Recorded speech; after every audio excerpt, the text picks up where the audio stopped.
Hello दोस्तों, आप सभी का स्वागत है आपके अपना YouTube channel Aryabhatta coaching centre Motihari में। और मैं जितेंद्र सर। चलिए मैं आपको आज प्रॉफिट एंड लॉस के बारे में बताने वाले हैं। Profit and loss. देखिए, प्रॉफिट एंड लॉस में पहला जो मेरा होता है टॉपिक जो है कॉस्ट प्राइस। क्या बोलेंगे?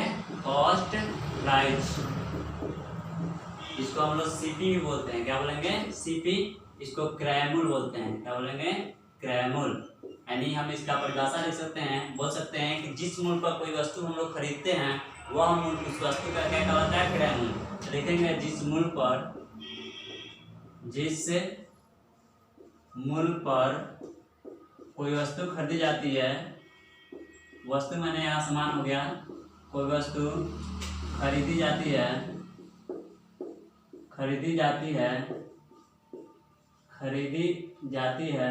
वह मूल्य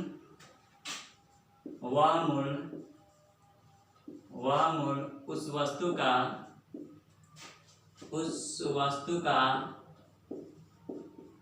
क्रय मूल्य कहलाता है। क्रय मूल्य कहलाता है। दूसरा है सेलिंग प्राइस, जिसको हम लोग एसपी बोलते हैं। सेलिंग प्राइस, इसको हम लोग बोलते हैं विक्रय मूल्य। जिस मूल्य पर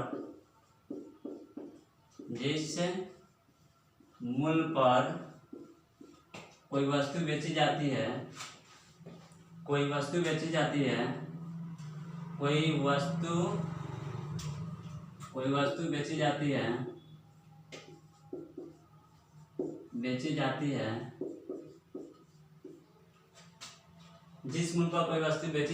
वह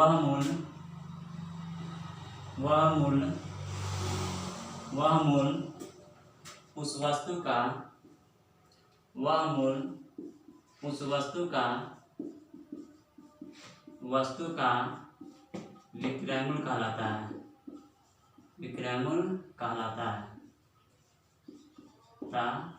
है। तीसरा अपना है प्रॉफिट।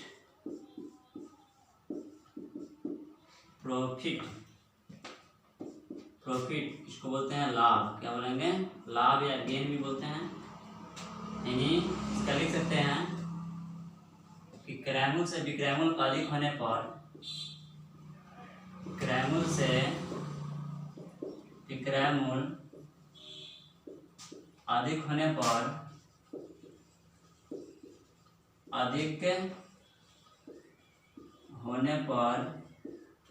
लाभ होता है।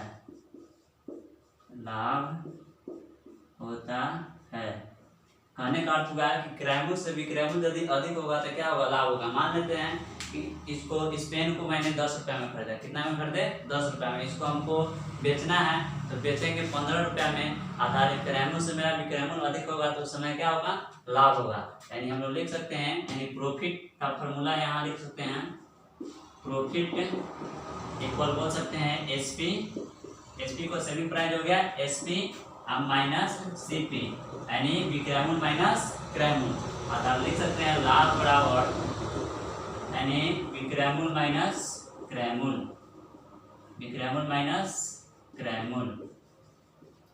ठीक है, यह आपका फॉर्मूला हो गया। इस फॉर्मूला को याद रखेंगे। ठीक है, आया समझ में? अब उसके बाद एक दो और टॉपिक है जो कि आप उसको ध्यान से देखेंगे,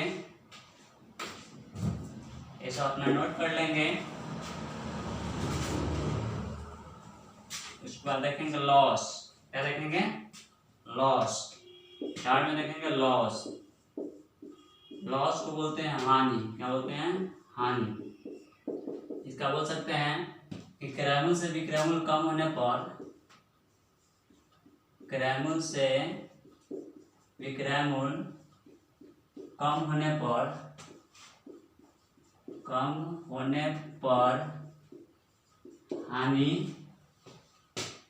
हानि होता है। क्रय मूल्य से विक्रय मूल्य कम होगा तो क्या होगा? हानि होता है। जैसे कहने का अर्थ हुआ कि इस डस्टर को मैंने 25 रुपये में खरीदे और किसी कारण से खराब होने के कारण हम 20 रुपये में बेचेंगे तो मेरा जो यानी लॉस गया, 5 रुपया लॉस गया, तो उसी को यानी क्रैमूल से विक्रैमूल यदि कम हो जाएगा तो क्या होगा, हानि होगा। तो हम लोग लिख सकते हैं लॉस इक्वल, यानी बोल सकते हैं सीपी माइनस एसपी। सीपी क्या है, कॉस्ट प्राइस, एसपी हो गया सेलिंग प्राइस, यानी लिख सकते हैं हानि बराबर, यानी हानि बराबर लिख सकते हैं क्रैमूल माइनस विक्रैमूल, क्रैमूल माइनस विक्रैमूल। ठीक है, ये भी आपका फॉर्मूला है। चलिए उसके आगे देखेंगे, ये तो आपको समझ में आ गया चार टर्म में जो था, ठीक है ना, क्रैमूल, cost price, selling price, profit and loss. ठीक है, ये आपको चारों समझ में आ गया। अब उसके बाद देखेंगे अगला, इसको क्लीन करते हैं। अब देखेंगे एक दो और है, मार्केट प्राइस हो गया, ओवरहेड एक्सपेंडिचर हो गया। हाइट में देखेंगे ओवरहेड एक्सपेंडिचर, ओवरहेड एक्सपेंडिचर का बोलते हैं ऊपरी व्यय। ऊपरी व्यय, देखिए ऊपरी व्यय क्या है समझेंगे।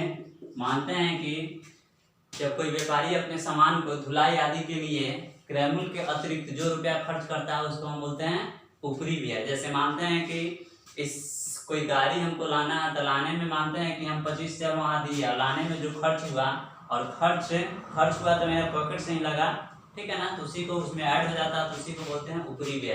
तो लिख सकते हैं जब कोई व्यापारी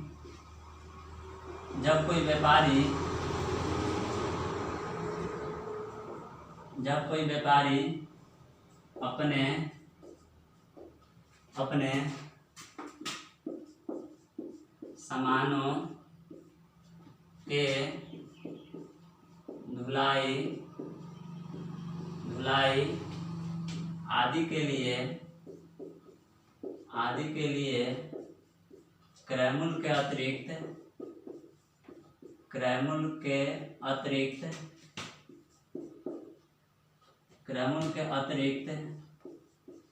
जो राशि व्यय करता है,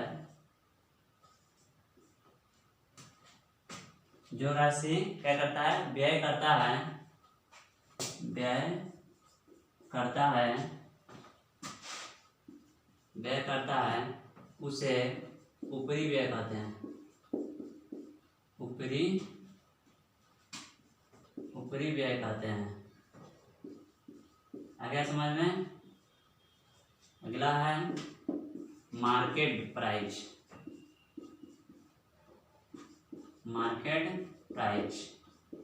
इसको बोलते हैं अंकित मूल्य। क्या बोलेंगे, अंकित मूल्य। समझेंगे अंकित मूल्य क्या है। देखिए अंकित मूल्य जो होता है, ठीक है, कि वह मूल्य जो किसी वस्तु के पैकेट पर जो लिखा रहता है उसी को हम लोग क्या बोलते हैं, अंकित मूल्य कहते हैं। क्या बोलेंगे, अंकित मूल्य। ले सकते हैं वह मूल्य जो किसी वस्तु या उसके पैकेट पर वह मूल्य जो किसी वस्तु या उसके पैकेट पर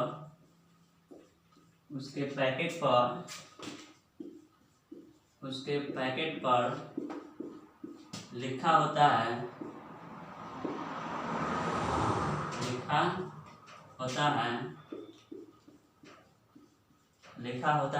उसे अंकित मूल्य कहते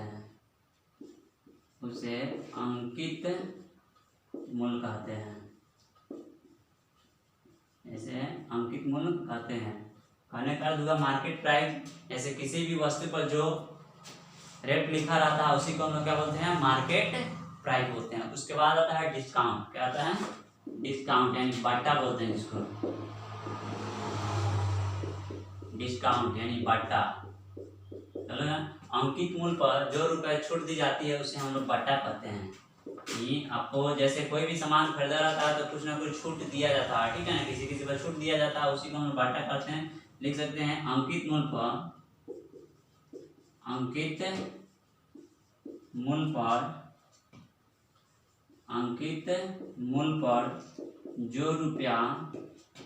जो राशि छूट दी जाती है, जो राशि छूट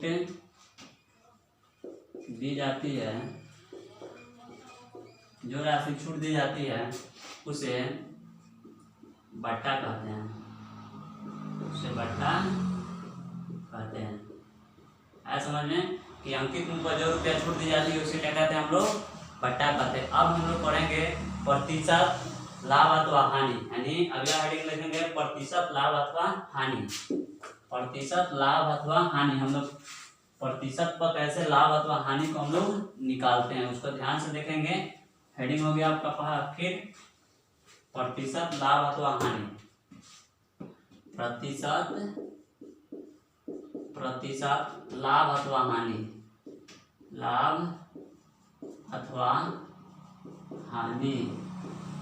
प्रतिशत लाभ अथवा हानि। देखिए इसको हम लोग लिखने के लिए लिख सकते हैं रुपए 100 पर क्या लिखेंगे, रुपए 100 पर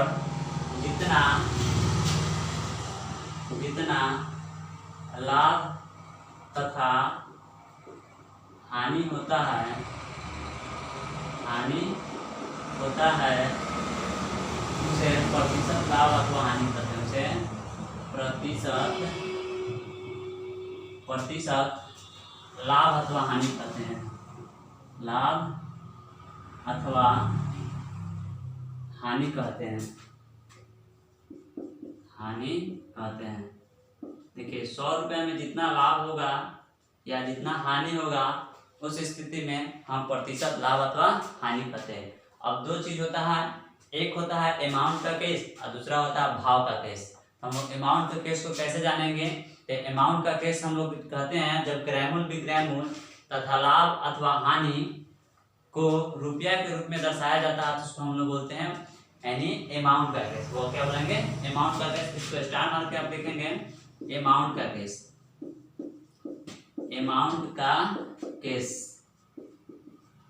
लिख सकते हैं जब क्रय मूल्य विक्रय मूल्य तथा लाभ अथवा हानि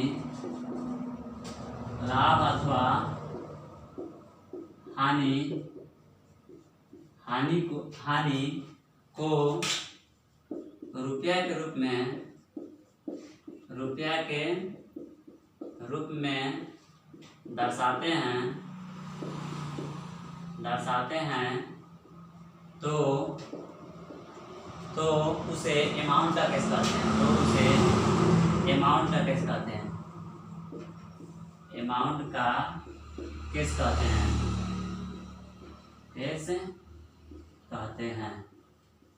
जैसे इसमें दिया जाएगा आपका क्वेश्चन में कि क्रय मूल्य विक्रय मूल्य दिया जाएगा, लाभ अथवा हानि दिया जाएगा, तो उस स्थिति में उसको हम लोग अमाउंट का केस बोलते हैं। क्या बोलते हैं, अमाउंट का केस। तो यहाँ पर प्रतिशत लाभ निकालने के लिए हम लोग लिख सकते हैं कि लाभ प्रतिशत बराबर यानी लाभ गुना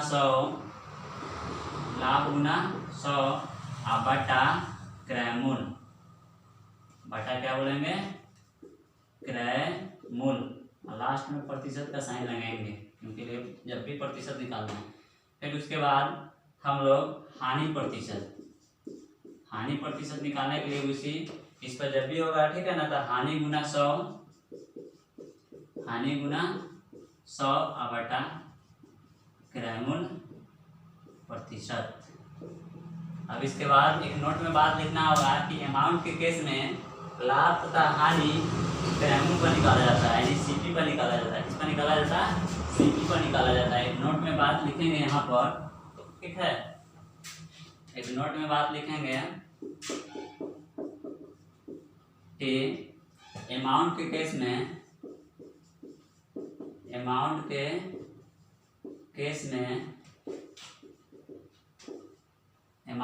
में लाभ तथा हानि प्रतिशत क्रय मूल्य पर निकाला जाता है। विक्रयमूल्य पर निकाला जाता है, निकाला जाता है। दूसरा है आपका भाव का केस। एक होता है, दोनों लिखेंगे भाव का केस, भाव का केस। इसमें समझेंगे कि भाव का केस में होता क्या है कि जैसे भाव का केस में हम लोग कह सकते हैं, ठीक है ना, कि जब क्रयमूल्य विक्रयमूल्य, जब क्रयमूल्य विक्रयमूल्य, जब क्रयमूल्य कॉमा विक्रयमूल्य, विक्रयमूल्य तथा लाभ अथवा हानि, लाभ अथवा हानि को, हानि को वस्तु के रूप में, वस्तु के रूप में दर्शाते हैं, दर्शाते हैं, तो उसे भाव का केस कहते हैं, भाव का केस कहते हैं, भाव का केस कहते हैं। अब ये समझना है आपको कि भाव का केस किस टाइप का क्वेश्चन होगा और अमाउंट का केस किस टाइप का होगा। तो देखिए भाव का केस में आपको क्वेश्चन जैसे एग्जांपल देगा कि 15 आम का क्रय मूल्य 10 आम के विक्रय मूल्य के बराबर है, तो लाभ अथवा हानि ज्ञात करें। इसमें इस क्वेश्चन में कहीं आपको अमाउंट का बात नहीं किया गया है। कहने का अर्थ हुआ कि 15 आम का जो क्रय मूल्य है वो 10 आम के विक्रय मूल्य के बराबर है, तो यहाँ कोई अमाउंट के बाहर नहीं है, ठीक है ना। तो इसके लिए इसका लाभ प्रतिशत या हानि प्रतिशत निकालने के लिए हम लोग एसपी पर निकालते हैं। किस पर निकालेंगे? एसपी यानी विक्रय मूल्य पर निकालेंगे। क्या लिख सकते हैं? यानी लाभ प्रतिशत बराबर, क्या लिखेंगे? लाभ प्रतिशत बराबर लाभ गुने 100। जब आपको भाव का केस रहेगा तो लाभ गुने 100 और बटा यहाँ पर विक्रय मूल्य करेंगे। क्या करेंगे? विक्रय मूल्य। जब अमाउंट का केस था क्रय मूल्य, हम लोग पढ़ते आ रहे हैं कि क्रय मूल्य पर निकालता है लाभ तथा हानि प्रतिशत क्रय मूल्य पर निकालता है, पर भाव के केस में रहेगा तो विक्रय मूल्य के यहाँ पर हानि प्रतिशत बराबर, इसी तरह हानि गुना 100 बटा विक्रय मूल्य प्रतिशत। फिर यहाँ नोट में एक बात लिखेंगे, नोट में लिखेंगे भाव के केस में, भाव के केस में लाभ तथा हानि प्रतिशत, लाभ तथा हानि प्रतिशत, लाभ तथा हानि प्रतिशत विक्रय मूल्य पर निकाला जाता है, विक्रय मूल्य पर निकाला जाता है, निकाला जाता है। चलिए यहाँ तक आपको समझ में आ गया कि आप जब भी भाव का केस और अमाउंट का केस समझ में आ गया। अब इस पे एग्जांपल देख लेते हैं कि हाँ कौन कैसा क्वेश्चन आएगा तो उसको भाव का केस बोलेंगे, और कैसा क्वेश्चन आएगा तो हम लोग अमाउंट के केस बोलेंगे। इस पे एक दो क्वेश्चन देख लेते हैं, एक दो क्वेश्चन एग्जाम्पल, बाकी सभी क्वेश्चन किताब से बनाएंगे आप लोग, ठीक है। नहीं बनेगा फिर हम आए, फिर अगला क्लास में लेंगे। देखिए क्वेश्चन हो गया, जैसे किसी वस्तु का सीपी दे दिया 1200 और एसपी दे दिया आपको 1500, ठीक है। शुरू में रुपया लगा देंगे और आपसे पूछ दिया है कि लाभ अथवा हानि प्रतिशत ज्ञात करें। तो देखेंगे कि सीपी है जो कि 1200 रुपया, एसपी क्या है 1500 रुपया है। तो सीपी से एसपी ज्यादा है तो यहाँ पर क्या होगा? लाभ होगा, यानी क्या होगा? लाभ यानी प्रॉफिट होगा। तो लाभ बराबर लिख सकते हैं यानी एसपी माइनस सीपी। एसपी कितना है? 1500 और माइनस सीपी कितना है? 1200। तो इसको काट के आएगा सब्ट्रैक्ट करके 300, ठीक है ना। अब लाभ प्रतिशत निकालना है। इतना अमाउंट का केस है, कैसे अमाउंट के केस है? दोनों में रुपया का बात किया था। लाभ प्रतिशत लिख सकते हैं लाभ गुने 100 फॉर्मूला होता है। तो लाभ कितना है? 300, लाभ गुने 100 और बटा क्रय मूल्य कितना है इसमें? 1200। तो 2 जीरो से 2 जीरो काट देंगे और फिर यहाँ 3 से काट लेंगे, 3 एकम 3, 0 0, फिर 3 से 3 का 12, फिर काटेंगे तो कितना मतलब कटेगा? 25 रुपया होता है, अर्थात 25%, यानी आपका लाभ कितना होगा 25%। ये अमाउंट का केस था। अब देखिए भाव का केस में कैसे करेंगे। अब भाव का केस में एक एग्जांपल देखेंगे। जैसे कह देगा, भाव के केस में कहेगा कि 15 आम का विक्रय मूल्य, कहेगा ऐसे 15 आम का क्रय मूल्य 15 आम का क्रय मूल्य 12 आम के विक्रय मूल्य के बराबर है। कितना आम के बराबर है 12 आम, यानी 15 आम का क्रय मूल्य 12 आम के विक्रय मूल्य के बराबर है, विक्रय मूल्य के बराबर है तो लाभ अथवा हानि प्रतिशत ज्ञात करें। हानि प्रतिशत ज्ञात करें, प्रतिशत ज्ञात करें।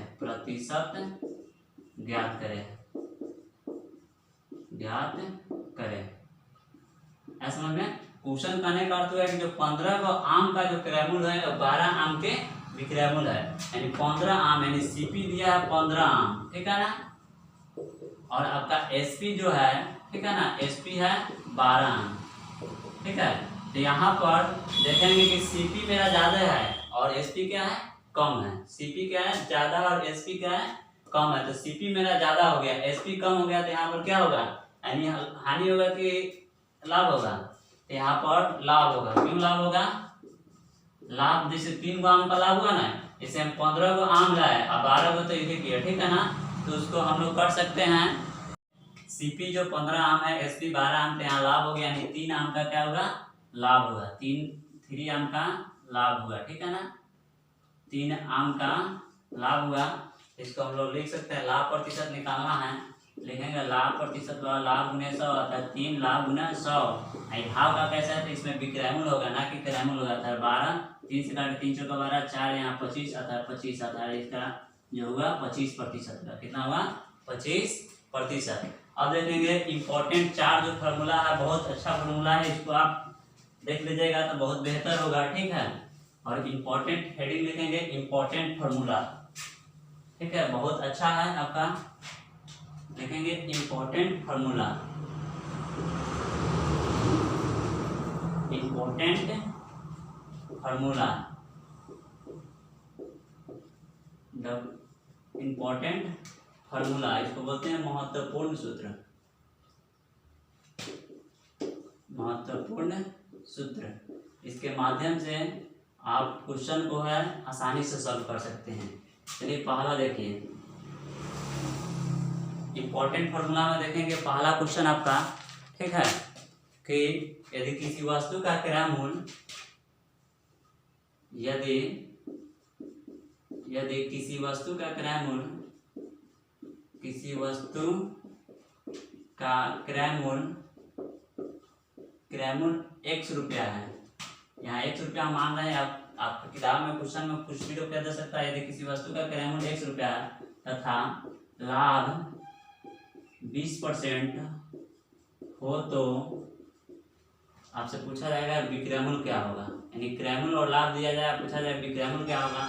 यहाँ कर सकते हैं क्रय मूल्य प्लस क्रय मूल्य का 20%, क्रय मूल्य प्लस क्रय मूल्य का 20%, या इसको हम लोग बोल सकते हैं और में भी, और इसको करेंगे यानी x का यानी 20% हम लोग भी कर सकते हैं।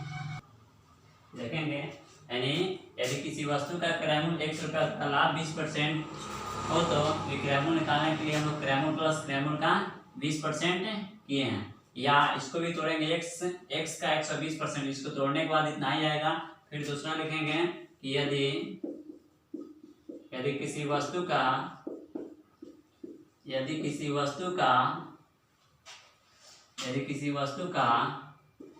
क्रय मूल्य X रुपया तथा हानि 20% हो, आपको यहाँ पर हम लोग क्रय मूल्य हम X मान रहे हैं, हानि 20% मान रहे हैं, आपकी किताब में अलग चेंज कर देगा इसको। 20% हो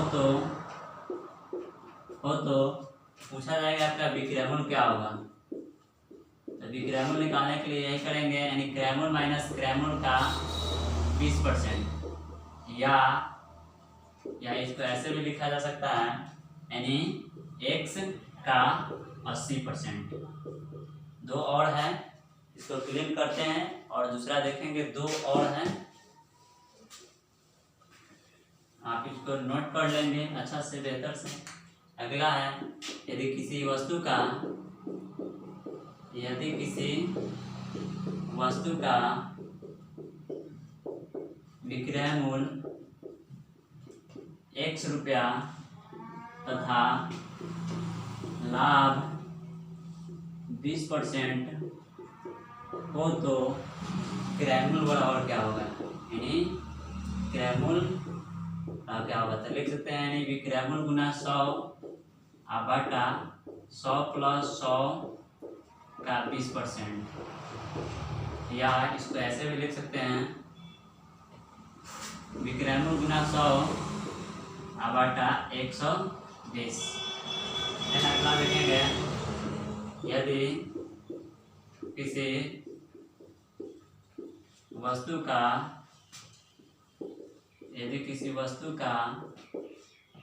विक्रय मूल्य x रुपया तथा हानि 20% हो तो क्रय मूल्य बराबर, क्रय मूल्य यानी विक्रय मूल्य गुना 100 बटा 100 माइनस 100 का 20%। यहाँ पर 20% हम लिए हैं, आपको कुछ भी दिया, और इसको हम लोग बोल सकते हैं विक्रय मूल्य गुना 100 बटा 80। चलिए, आज आपका प्रॉफिट एंड लॉस यही है, ठीक है ना, पूरा परिभाषा। इसके बाद अगले वीडियो में हम इसका पूरा क्वेश्चन आपको बताएंगे, ठीक है। और अच्छा लगे तो लाइक और शेयर और सब्सक्राइब करें चैनल को।